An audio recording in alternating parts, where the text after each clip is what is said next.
যারা এই দেশকে একটি অকার্যকর রাষ্ট্রে পরিণত করতে চায় তাদেরই কর্মকাণ্ড হচ্ছে আজকে এই স্থাপনাগুলি ধ্বংস করে দেওয়া। এটা স্পষ্ট যে জামাত শিবিরের প্রশিক্ষিত ক্যাডাররাই, যাদেরকে খুলনা, সাতক্ষীরা, রাজশাহী, চাঁপাইনবাবগঞ্জ, রংপুর থেকে ঢাকায় নিয়ে আসা হয়েছিল, তারাই পরিকল্পিতভাবে এই ধরনের প্রতিটি ধ্বংসযজ্ঞে তারা কাজ করেছে।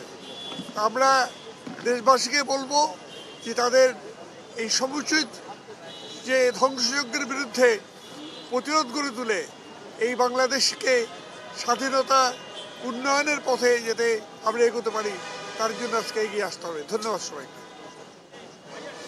আজকে আমরা সেতু ভবনের ধ্বংসাবশেষ দেখতাম, এর আগে আমরা আহতদের দেখে এসেছি এবং আমাদের বিটিভিও দেখে এসেছি। আমাদের যেটা পর্যবেক্ষণ, তার মধ্যে যে আমরা বলতে চাই যে একটা দখলদার বাহিনী একটি দেশে যে সমস্ত ধ্বংসযজ্ঞ করে তারই কিছু নমুনা তারা এখানে রেখে গেছে এবং এটা আজকে আর বলতে অসুবিধা নেই। যারা এই দেশের স্বাধীনতা সার্বভৌমত্বকে এখন পর্যন্ত মেনে নিতে পারেনি, বিশ্বাস করে না, যারা এই দেশকে একটি অকার্যকর রাষ্ট্রে পরিণত করতে চায় তাদেরই কর্মকাণ্ড হচ্ছে আজকে এই স্থাপনাগুলি ধ্বংস করে দেওয়া, যোগাযোগ ব্যবস্থাকে ধ্বংস করে দেওয়া, দেশের অর্থনীতিকে পঙ্গু করে দিয়ে দেশকে পঙ্গুত্ব করে দেওয়া। আজকে এইটাই হচ্ছে তাদের একমাত্র লক্ষ্য।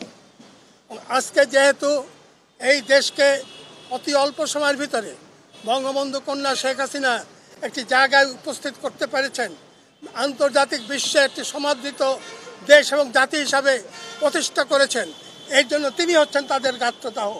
তাই আজকে তার বিরুদ্ধে তাদের নানা রকম কুৎসা রটনা এবং তার বিরুদ্ধে নানা রকম ষড়যন্ত্র। আজকে আমরা 14 দল আমাদের নেত্রী শেখ হাসিনার নেতৃত্বে ঐক্যবদ্ধ এবং আজকে আমরা দেশবাসীর কাছে আহ্বান জানাবো, ইতিমধ্যে যে সমস্ত ছাত্র সমাজ আন্দোলনে ছিল তারা বারবার বলেছে এই সমস্ত কার্যকলাপের সাথে তাদের কোনো সম্পৃক্ততা নাই, তারা এর সাথে জড়িত না। এই আন্দোলনের সুযোগ নিয়ে তাদের কাঁধে ভর করে আজকে দুষ্কৃতিকারীরা, আমি যেটা আগেই বলেছি, স্বাধীনতা বিরোধী শত্রুরা এইটা করছে। তাই আজকে দেশবাসীর উচিত সবাই ঐক্যবদ্ধ হয়ে শেখ হাসিনার নেতৃত্বে এই দুষ্কৃতিকারীদের বিরুদ্ধে ঐক্যবদ্ধ হয়ে দাঁড়ানো এবং প্রতিহত করা।